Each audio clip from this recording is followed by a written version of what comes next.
Assalamualaikum warahmatullahi wabarakatuh. Perkenalkan, nama saya Muhammad Dawai dengan NIM F521240073. Pada video kali ini, kita akan membahas jawaban dari tugas mata kuliah logika diskrit. Tugas ini mencakup dua bagian utama. Pertama, soal tentang relasi himpunan, dan kedua, penerapan konsep relasi dalam database. Mari kita mulai dengan soal pertama. Kita diminta membuat relasi dari himpunan mahasiswa M sama dengan A, B, C ke himpunan proyek P sama dengan P1, P2. Kondisinya adalah A mengerjakan P1, B mengerjakan P1 dan P2, C tidak mengerjakan proyek.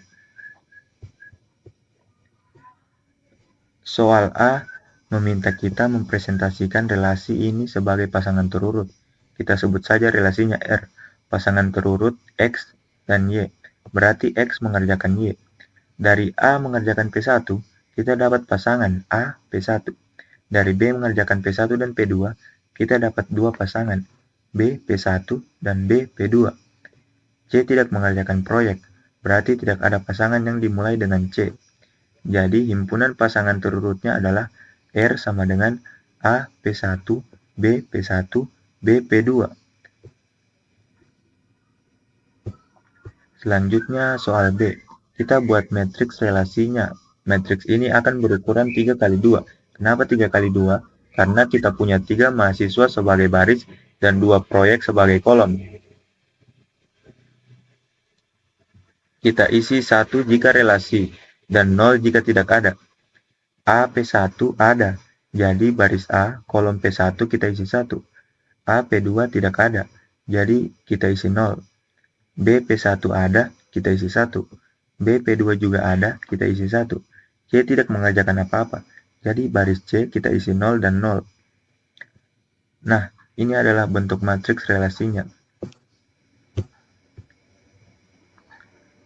Sekarang bagian yang sedikit tricky, soal C. Tentukan apakah relasi ini refleksif, simetris, atau transitif. Poin pentingnya adalah ketiga sifat ini didefinisikan untuk relasi pada satu himpunan, misalnya dari himpunan M ke M lagi. Dalam soal kita, relasinya adalah dari himpunan M ke himpunan P. Ini adalah dua himpunan yang berbeda.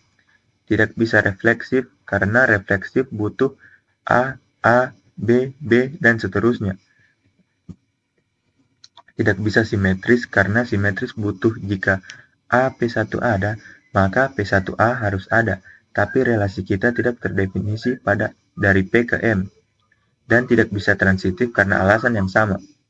Jadi jawabannya, relasi ini tidak bersifat refleksif, simetrik, ataupun transitif karena domain M dan kodomain P adalah himpunan yang berbeda. Baik, kita lanjut ke soal kedua, menjelaskan konsep relasi untuk desain relasi antara tabel dalam database. Konsep relasi dari matematika yang baru kita bahas adalah fondasi dari database relasional yang kita gunakan sehari-hari seperti MySQL, PostgreSQL, dan lainnya. Sederhananya, dalam database, relasi adalah nama formal untuk sebuah tabel. Relasi antara tabel adalah cara kita menghubungkan data dari satu tabel ke tabel lain. Hubungan ini dibuat menggunakan apa yang disebut primary key dan foreign key.